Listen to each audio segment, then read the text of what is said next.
Now, brothers and sisters, I came to my whole-souled conviction that the Church of Jesus Christ of Latter-day Saints is a true restoration of the New Testament church and more, because I could not deny the evidence of that restoration.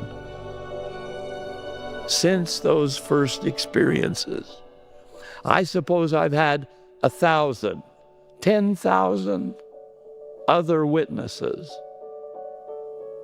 of evidence that I have spoken today. All of it has been true. In the name of Jesus Christ, amen.